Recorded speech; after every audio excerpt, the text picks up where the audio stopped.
Hey, what's going on guys, and welcome to my second Q&A video. I did one of these a few months ago and figured it was a good time to do another. So as usual, these questions mostly came in from Instagram, so if you aren't following me there yet, make sure you do that. But yeah, let's jump into things and I'll answer as many as I can. All right, so the first question here is, how often should you wax a car? And this is actually a question I answered in a recent video on the main channel, but honestly, there's really no easy answer to that. It depends entirely on the type of environment that the vehicle is in, how often the vehicle is touched, and with what sort of products. Generally speaking, you should wax your vehicle when you're noticing that the water isn't beading very well on the paint anymore. And obviously that's gonna vary for every vehicle along with the type of wax that you're using. All right, next one here. So when can you start washing outside again? Now, if you guys have been watching my videos for a while, you've probably noticed I've been washing inside the garage here for, I don't know, a few months now. That's because up here in Canada, our winters are brutally cold. If I tried to wash outside, the water would pretty well freeze instantly. My driveway would be a skating rink. I would be frozen. So it's really not possible to wash outside in the winter here, but it's almost spring. It's middle of March, so we've had a few nice days lately, so I'm kind of hoping within a few weeks I can get back outside, but definitely looking forward to it. All right, so the next question here is, what's the nastiest car that you've ever cleaned?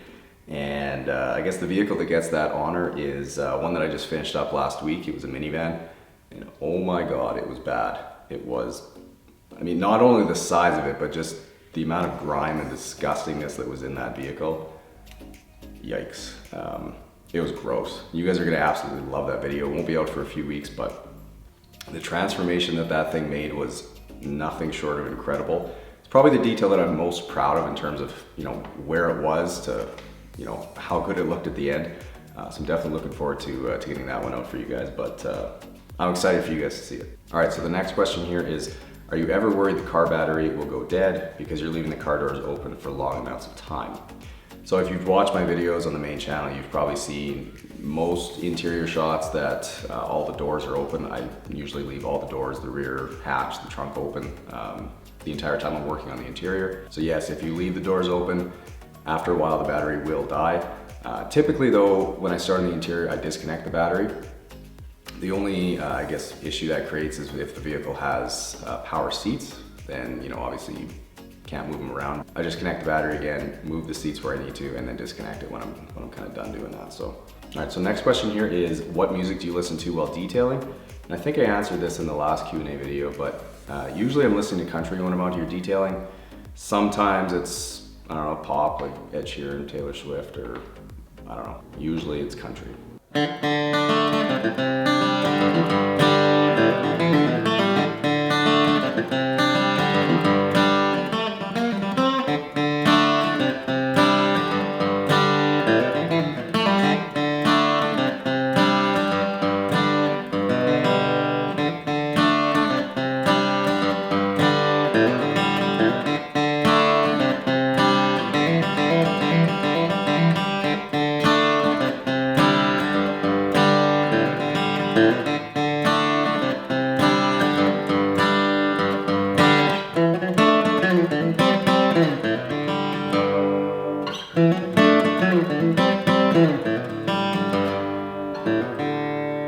All right, back to the questions. Next one is, how does your body feel after you get done detailing? And you know what, honestly, that it kind of depends on the vehicle. Generally speaking though, if I'm working on a big SUV or a truck, I don't get very sore. I guess probably because I'm not really bending over too much. If I'm working on like a small car, that's usually when the back gets sore. I'm, you know, I don't know, fairly tall, I guess, so having to bend over a lot and work in kind of, you know, smaller spaces, kind of, you know, contort your body a little bit to get in there. Definitely feel it the next day after those ones. But yeah, it kind of just depends. But detailing is definitely, I mean, it's hard work. There's no doubt about that. And you know, when you're spending 10, 12 hours on a vehicle, yeah, you're gonna definitely feel it the next day. So, all right. So next question is, how many details do you do in a week, and do you record each one that you do? So the answer is, it varies. Usually it's anywhere from, you know, 1 to 3. I don't know if I've ever really done any more than 3, but always at least 1.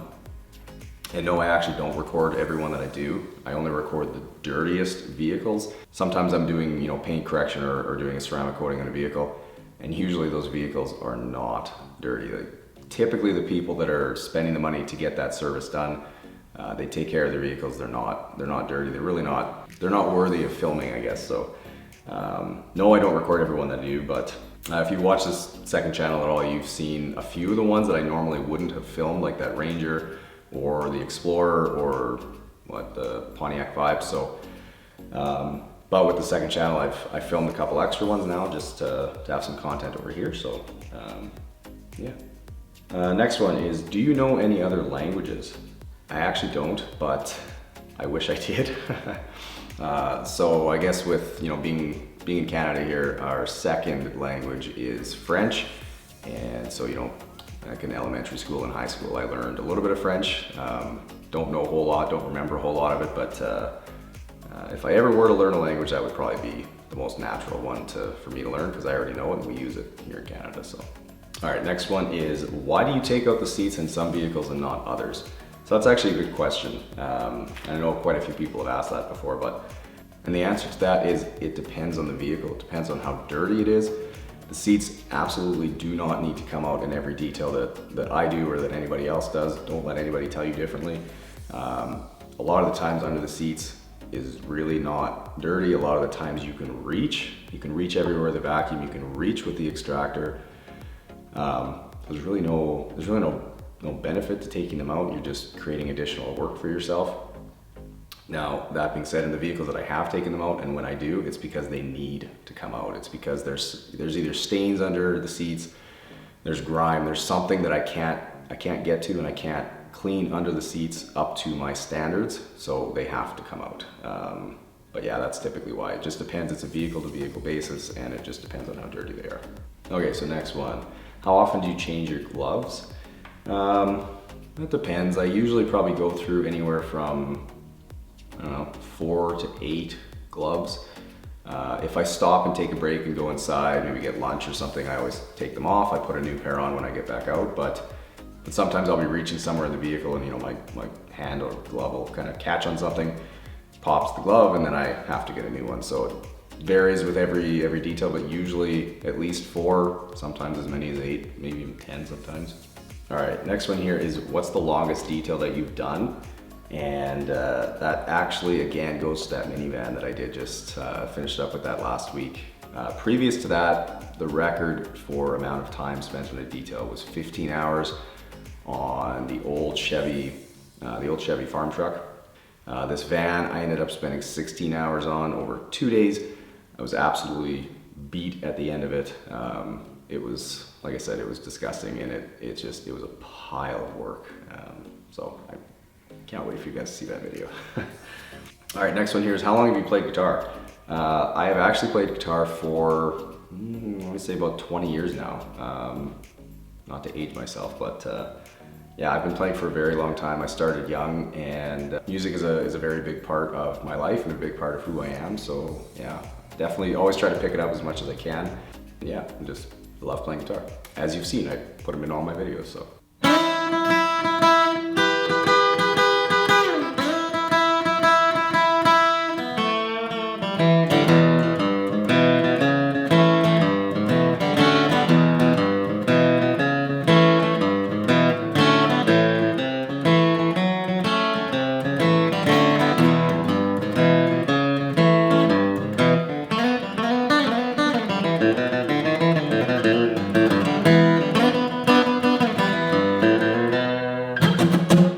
Now, besides guitar, I have also picked up the violin recently. I am not very good, so I don't know why I'm doing this, but here we go.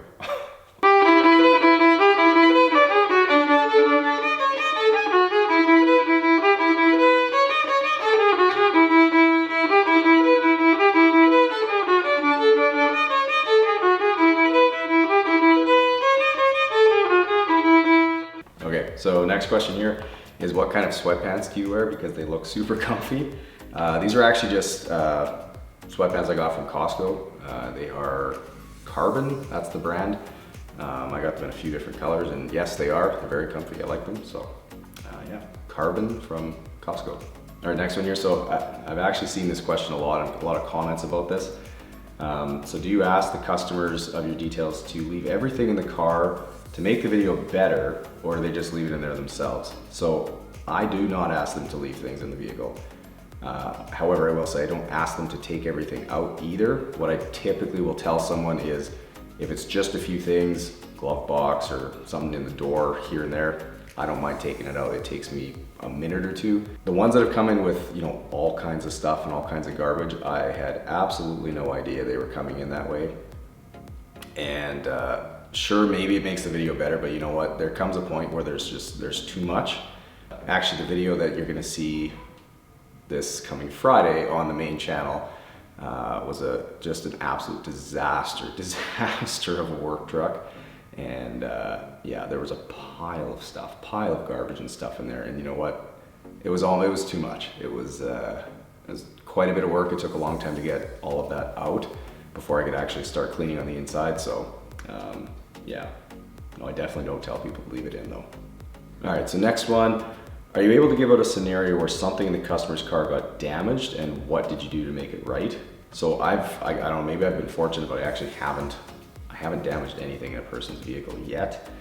I am, as you probably know, I'm extremely careful when I'm detailing, and yeah, fortunately I haven't damaged the vehicle yet, but I guess in the event that did happen, without question, I would definitely tell the owner and do whatever it took to make it right. Because as a person, if I were taking my vehicle somewhere and something happened, I know exactly what I would expect, and that's kind of what I would do. So next one is, how tall are you? I am 6'1". All right, so next one is, what was your first car?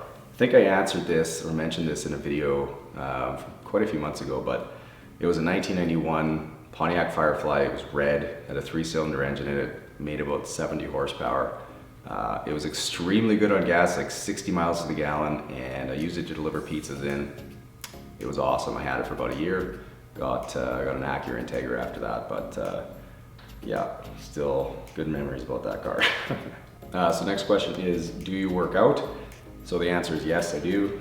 I try to make it to the gym as often as I can, but sometimes when I put in a 10 or 12 hour day on a detail, I cannot. I can't make it to the gym the next morning. I'm just I'm beat. Body needs to rest and recover. So make it there as often as I can. And if any of you are curious, my I guess training is focused more on powerlifting and then kind of accessory work for all the smaller muscle groups. But yeah, powerlifting focus on squat, bench, deadlift, and overhead press. So, all right. So the next question here is, who is Mike? So if you guys have seen any, hey man, I heard my name. Do you need any help answering questions? No man, I'm good. I think I got it covered. Oh, okay. Well, that's cool. I'll just be right here if you need me. Okay? Yeah. Okay. All right, buddy. That's Mike.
All right, so the next question here is, are you an accountant?